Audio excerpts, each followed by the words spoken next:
Angular in features, reserved in demeanor and more or less plaintive in appearance, actress Jane Alexanders has played down the glamour card for the most part. Her true brilliance has come from the remarkable range and depth of her talent. Heralded as one of the finest 70s actresses to arrive in films following a towering Broadway success, Jane went on to earn an Oscar nomination for her film debut, an acknowledgement given to very few of her acting peers.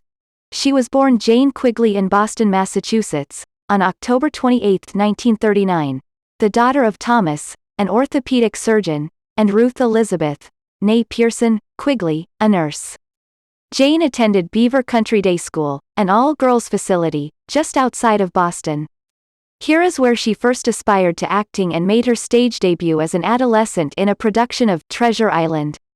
Urged on by her father to find stability in her life, she first attended college before embarking on an acting career. She studied math as well as theater at Sarah Lawrence College in Bronxville, New York, where she thought computer programming might be a convenient alternative in case her acting dreams fell through.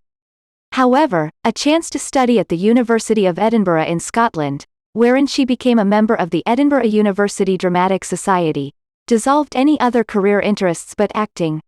Following theater roles in The Inspector General and Look Back in Anger, Jane found critical success in 1967 when chosen to play the mistress of black boxer Jack Jefferson in the landmark production of The Great White Hope, at the Arena Stage in Washington, D.C. Opposite James Earl Jones, she and Jones both won Tony and Drama Desk Awards for their performances when the play went to Broadway the following year. Both also earned Academy Award nominations after making the transition to film. The Great White Hope, 1970, would mark the first of 4 nominations for Jane.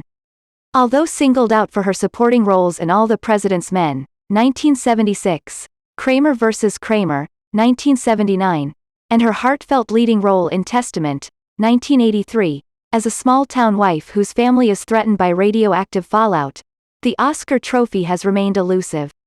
On stage, she received a plethora of Tony nominations over the years for such sterling work in 6RM's Riv Vu, 1972, Find Your Way Home, 1974, First Monday in October, 1978, The Visit, 1991, The Sisters Rosenzweig, 1993, and Honor, 1998.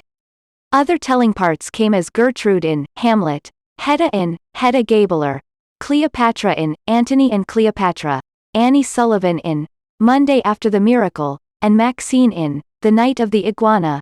Jane has triumphed just as notably on TV. She perfectly embodied the unglamorous role of Eleanor Roosevelt opposite Edward Herman's FDR in the TV movies Eleanor and Franklin, 1976, and Eleanor and Franklin, The White House Years, 1977, and was Emmy-nominated both times for her efforts. Decades later she would portray FDR's mother, Sarah Delano Roosevelt, in HBO's Warm Springs, 2005, starring Kenneth Branagh and Cynthia Nixon, and won the coveted award for Best Supporting Actress.